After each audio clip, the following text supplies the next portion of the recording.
అందరికీ నమస్తే అండి. ఇప్పుడు మన వీడియో ఏమంటే మా పిల్లల్లో పెద్ద జంట, మా జంట, అదేవిధంగా మా మనవడు మేమందరూ కూడా పర్సనల్ వర్క్ మీద మదనపల్లికి వెళ్ళామండి. మదనపల్లిలో మా వర్క్ ముగించుకొని వచ్చేటప్పుడు మార్గం మధ్యలో దారిలో ఈ విధంగా గంగమ్మ జాతర జరుగుతుంది. ఆ జాతరలో మినీ ఎగ్జిబిషన్ లాగా పెట్టారండి. ఇంక దాన్ని చూసిన వెంటనే మా మనవడైతే అక్కడికి వెళ్ళాలని మొండికేసుకున్నాడు.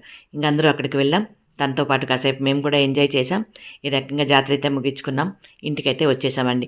దీన్ని మీ ముందుకు ఎందుకు తీసుకొచ్చానంటే, సర్వీస్ చేసే వాళ్ళకి పర్సనల్ లైఫ్ కూడా ఉంటుంది అని మీకు ఇండైరెక్ట్గా చెప్పడం. ఫ్యామిలీతో పాటు కాసేపు ఈ రకంగా టైం స్పెండ్ చేస్తే ఫ్యామిలీను బాగుంటుంది, మనం చేసే సర్వీసు బాగుంటుందని నేను అనుకుంటా. అవునా కదా, మీరేమంటారు? మీకేమనిపించింది అనేది కమెంట్ సెక్షన్లో నాకు తెలియచేయండి. ఇదిగోండి మా పిల్లలు, మా పెద్ద జంట, మా మనవడు, మా వారు వీడియో తీస్తున్నారు పాపము. తనైతే కనపడలేదు. ఇది ఇప్పుడు మన చిన్ని వీడియో. వీడియో మీద మీ అభిప్రాయం తెలియజేస్తూ వీడియో కనుక నచ్చినట్లయితే ఒక చిన్న లైక్ అయితే ఇవ్వండి అబ్బా. ఓకేనా? Thank you.